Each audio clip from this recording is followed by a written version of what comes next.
اعلیٰ پنجاب میاں افضل حیات صاحب تھے، بہت بڑا نام سردار شیرباد مزاری صاحب کا، وہ انتقال کر گئے۔ تو کتنے انمول تھے یہ لوگ، میر ظفر اللہ خان جمالی صاحب تھے ان میں شامل۔ دیکھیے، یہ ہر آدمی کے کچھ پہلو ہوتے۔ میں افضل حیات صاحب سے زیادہ واقف نہیں ہوں، اور جب آپ کوئی بات یقینی طور پر نہ جانتے ہوں تو وہ نہیں کرنی چاہیے، اس سے گریز کرنا۔ سردار شیرباز مزاری سے برسوں میرا تعلق رہا، ان سے ملنا رہا۔ میں نے انہیں اصرار کیا کہ وہ اپنی آٹو بایوگرافی لکھیں، اور وہ چاہتے تھے، مجھ سے کہتے رہے کہ آپ میری مدد کریں۔ میں نے کہا کراچی اور اسلام آباد میں بہت فاصلہ ہے، میرے لیے مشکل ہوگا، لیکن یہ آپ کو یہ کام کرنا چاہیے۔ سردار شیرباز مزاری ان نادر و نایاب لوگوں میں سے ہیں جن کے بارے میں کبھی یہ بھی نہیں کہا گیا کہ انہوں نے جھوٹ بولا، یعنی جھوٹ بولنا تو دور کی بات ہے، کبھی ان پہ الزام بھی نہیں لگا۔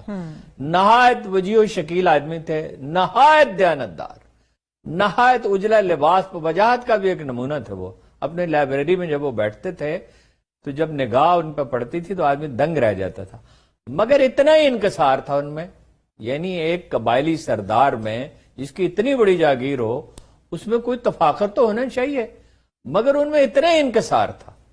ایک دفعہ انہوں نے مجھ سے کہا، مجھے کھانے پہ بلایا، انہیں پتا چلا میں کراچی میں ہوں تو بڑی مہربانی کی، کھانے پہ بلایا اور کہا کہ میں تو سیاست میں ناکام ہو گیا، بلکہ شاید یہ کہا زندگی میں ناکام ہو گیا۔ میں نے کہا سردار صاحب آپ نے کبھی رزق حرام کھایا ہے؟ انہوں نے کہا الحمدللہ کبھی چھوا تک نہیں۔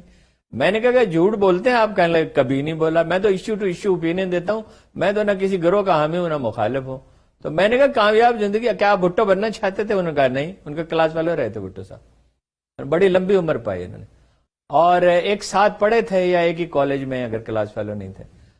اچھا، میں نے کہا آپ نواز شریف بننا چاہتے ہیں؟ کہنے لگے سوال ہی پیدا نہیں ہوتا، وہ تو مجھے انہیں آفر کی گئی لاہور سے الیکشن لڑنے کی، انہوں نے انکار کر دیا۔ بے نظیر نے انہیں رابطہ کیا، انہوں نے انکار کر دیا۔ میں نے کہا اور اچھی زندگی کس کو کہتے ہیں؟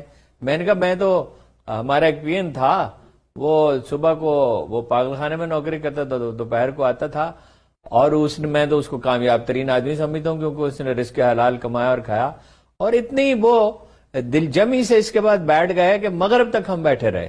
نماز کے بھی پابند تھے، اس کا اظہار نہیں کرتے تھے زیادہ مذہبی ہونے کا۔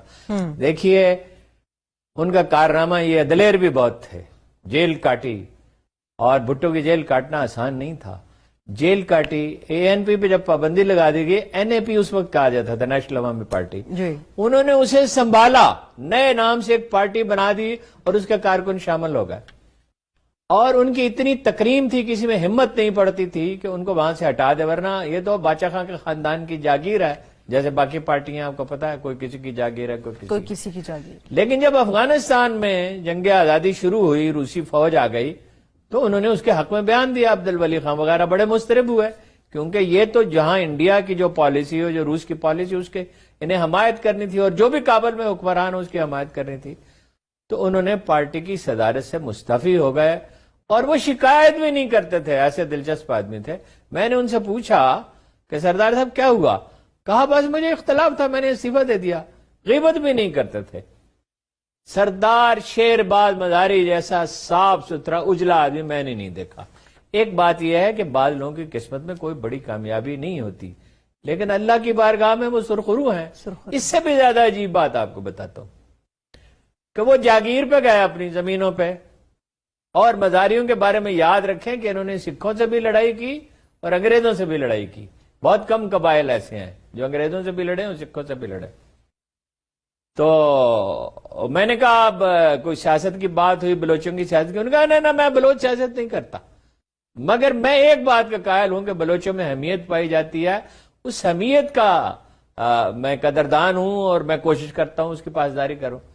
وہ زمین پہ تشریف لے گئے، اور وہاں انہوں نے دیکھا کہ ان کے خاندان کے کچھ لوگوں کا، مجھے تو نام بھی بتایا تھا، میں اچھا نہیں ہے، یعنی یہ بتایا تھا کون لوگ، ایگزیکٹلی ناٹ دی نیمز، کون لوگ، اس سے نام کا لوگوں کو اندازہ ہو جائے گا کہ وہ مزارین کے ساتھ ان کا سلوک اچھا نہیں ہے۔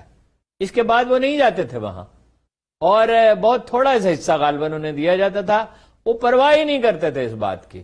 ایک آدمی جو روپے پیسے سے بے نیاز تھا، عبادت گزار تھا، سچ بولتا تھا، رزق حلال کھاتا تھا، سیاست میں رہنے کے باوجود عمر بھر اس کے دامن پہ کوئی داغ نہیں لگا۔ یہی میں نے عمران خان سے کہا تھا کہ سیاست میں آنے سے کوئی آدمی جو ہے وہ بدنام نہیں ہو جاتا جب تک کوئی غلط حرکت نہ کرے. عمران خان صاحب پہ اگر الزامات لگ رہے ہیں تو ان کے یو ٹرنز کی وجہ سے لگ رہے ہیں, ان وعدوں کی وجہ سے لگ رہے ہیں جو انہوں نے کیے تھے. تو ان کو تو جو لوگ جانتے ہیں وہ تو صدمہ کبھی اس کا فراموش ہی نہیں کر سکیں گے, مدتوں ان کا صدمہ.